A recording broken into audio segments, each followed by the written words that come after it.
కుప్రో చాటున ఓడ. చూసారండి, ఓడ ప్రయాణం చేసినప్పుడు సముద్రంలో ఏమొచ్చిందండి? యేసుప్రభువు వారు ప్రయాణం చేస్తున్నప్పుడు శిష్యులకు ఏమొచ్చింది?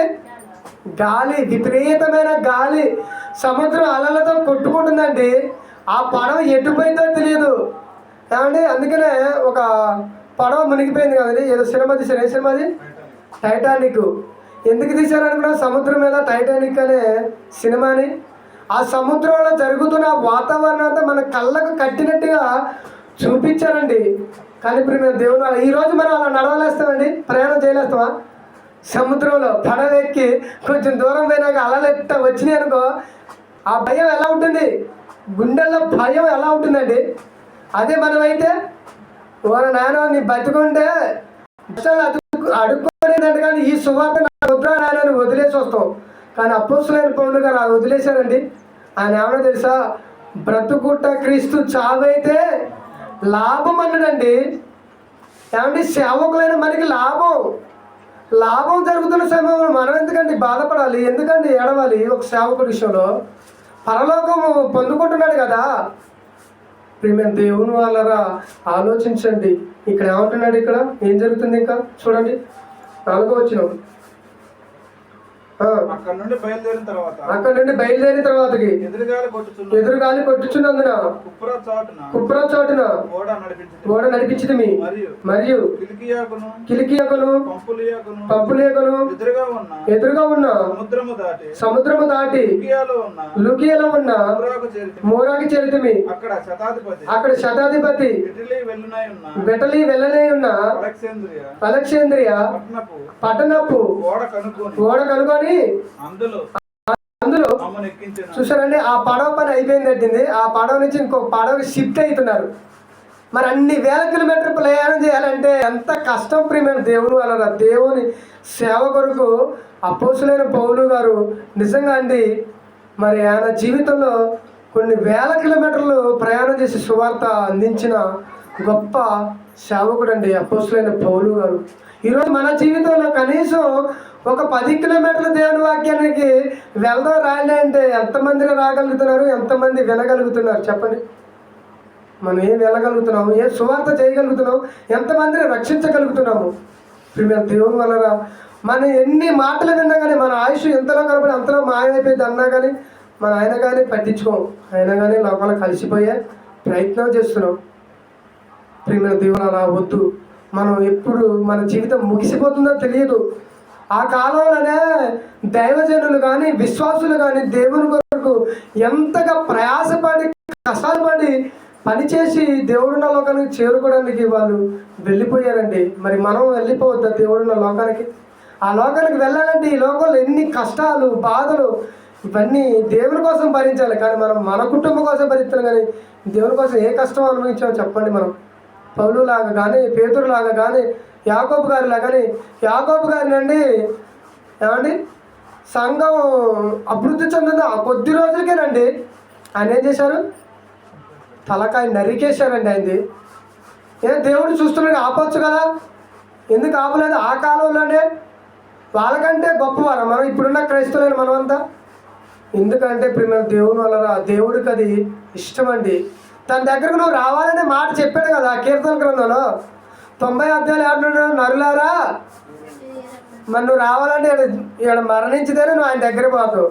మరి ఆ మాట ఆయన నెరవేర్చలేని నువ్వు మరణించుకున్న దగ్గర ఎలా పోతావు? నరులారా నా ఎద్దుకు రండి అని ఆయన సెలవిచ్చిందంటే ప్రియమైన దేవుడు మనం వెళ్ళకపోవాలి కదండి. ఎప్పటికైనా వెళ్ళిపోవాల్సిందే. ఏం జరుగుతుంది? ఇంకా చదవాలి.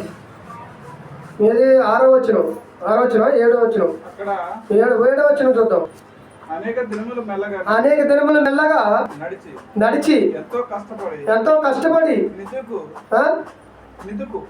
కిట్నూతుకు ఎదురుగా వచ్చినప్పుడు గాలి మమ్మను పోనీయకున్నందున క్రేతు చాటున సల్మోన అనే ధరని ఓడ నడిపించారట. చూసారా అండి? పౌలు గారి ఓడలో ఉన్నంతసేపు ఏదో ఒక ప్రమాదం జరుగుతూనే ఉందండి. అందుకనే తన పత్రికలో ముందుగానే చెప్పిండు. చూడండి, కొరింథీయులకు రాసిన 2వ పత్రిక 11వ అధ్యాయంలో ఆయన ఏం చెప్పాడో చూడండి. ప్రియమైన దేవుని వల్ల ఒకసారి మనం చూద్దాం. ఆ మాట కూడా చూసుకొని మనం ముగింపులోకి వెళ్ళిపోదాం. కొరింథీయులకు రాసిన 2వ పత్రిక 11వ అధ్యాయము తీశారండి. 11వ అధ్యాయము 24వ వచనం.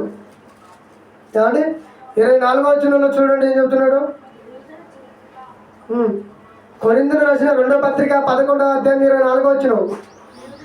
యూదుల చేత 5 మార్లు ఒకటికి తక్కువ 40 దెబ్బలు తింటిని, ముమ్మారు బెత్తంలో కొట్టబడి తిని, ఒకసారి రాళ్ళతో కొట్టబడి తిని, ముమ్మారు ఓడ పగిలి. ఎన్నిసార్లు పగిలిందో ఓడ తెలియదు. అందుకనే ఫస్ట్ ఒక స్టార్టింగ్ చదివాను కదండి మనం. దాని మరొక ఓడ, ఆ తర్వాతకి ఇంకొక ఓడ, ఇట్లా మారుకుంటూ అటు ఒక ప్రదేశానికి ఇట్లా అక్కడ ఎన్ని ఊర్లునే అన్ని ఊర్లలో ఆకుంటూ సువార్త ప్రయాణంలో బంధింపబడ్డాడు కదండి. విడిపింపబడాలంటే ఆయన ఇప్పుడు ఎక్కడికి వెళ్ళాలి? కైసర్ దగ్గరికి వెళ్ళాలి. ఎర్షలేములో ఎందుకు వెళ్ళేదంటున్నావు? కైసరే ఉన్నాడు, ఎవరైనా ఒక అధికారి. అక్కడికి వెళ్ళే విడిపింపగోరాలనుకుంటున్నాడు. ఎందుకంటే ఇక్కడున్న అధిపతి వల్ల కావట్లేదు పౌలు గారిని బయటికి తీసుకురావాలంటే. అందుకనే పౌలు గారు ఆయన రిక్వెస్ట్ చేసుకొని, నేను కైసర్ దగ్గరికి వెళ్ళాలనుకుంటున్నాను, రోమాకి, అక్కడికి వెళ్ళి నేను విడుదల పొందాలనుకుంటున్నాడు. ఎందుకంటే అంతకుముందు దేవుడు అతనికి ఒక మాట చెప్పాడు. రోమాలో దేవుని యొక్క మాటను ప్రకటించబోతున్నాడు పౌలు గారు. అందుకని ఆయన బంధింపబడి పడవ ప్రయాణం చేసి రోమాకి వెళ్ళాడు. రోమాలో సువార్త కార్యక్రమం అనేది ఉన్నదండి. అందుకే ఆయన బంధించబడ్డాడు. ఇప్పుడు మేము దేవుని వాళ్ళరా ఇంకేమన్నాడు? 26వ వచనం.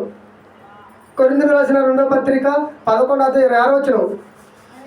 అనేక ప్రయాణములోను నదుల వలనైన ఆపదలు. చూసారండి, నదులలో ఎన్నో ఆపదలు సంభవించినాయి. ఇప్పుడు ఎన్ని రోజుల ప్రయాణంలో? 14 రోజుల ప్రయాణంలో ఆపదలు.